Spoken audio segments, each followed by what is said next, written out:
অনিমা রান্নাঘরে সবাইকে স্বাগত জানাই। আজ আপনাদের বিজয়া দশমী প্রণাম জানাই।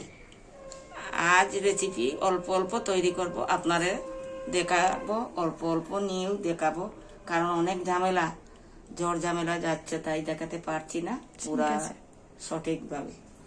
বাটার পনির, এই দেখেন নিজের দুধ দিয়ে তৈরি করেছি পনিরগুলো। বাটার দিয়ে ভেজে রেখেছি অল্প নুন হলুদ দিয়ে।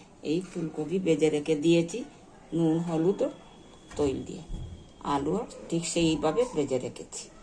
আর চালগুলো ভিজে হলুদ দিয়ে নুন দিয়ে মেখে রেখেছি, সেগুলি পোলাও করে নিব। সঙ্গে অল্প ঘিও দিয়েছি। আমি বলে দিচ্ছি, তেলের উপর গোটা জিরে দেওয়া হয়েছে, তারপর টমেটো বাটা, অল্প আদা কাঁচা লঙ্কা পেস্ট দেওয়া হয়েছে 2 চামচ, এবং তারপর দেওয়া হয়েছে জিরে ধনে গুঁড়ো, অল্প কাশ্মীরি লাল মরিচের গুঁড়ো, হলুদ গুঁড়ো, নুন দিয়ে ভালো করে এটাকে কষানো হচ্ছে।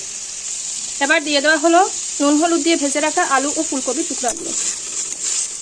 ভালোভাবে এবার এগুলোকে কষিয়ে নিতে হবে।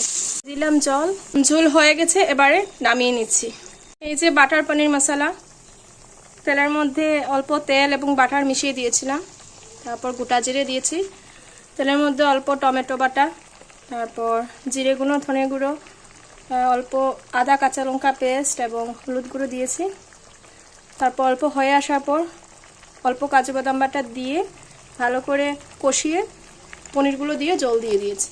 এবার ভালো করে এটাকে ফুটাবো।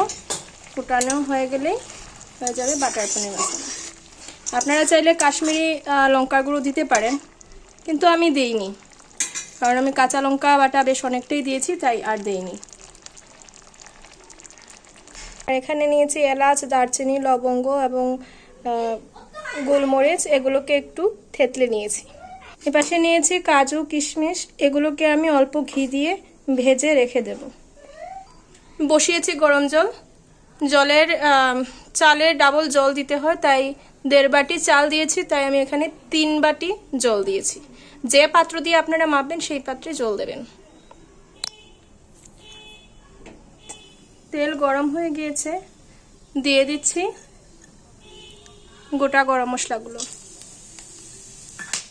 এবার ঘি নুন হলুদ দিয়ে মেখে রাখা চালগুলো দিয়ে দিচ্ছি।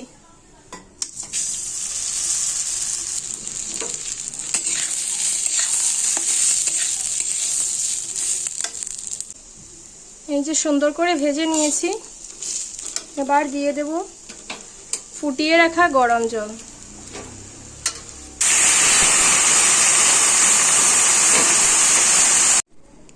এই যে ফাইনাল লুক বাটার পনিরের।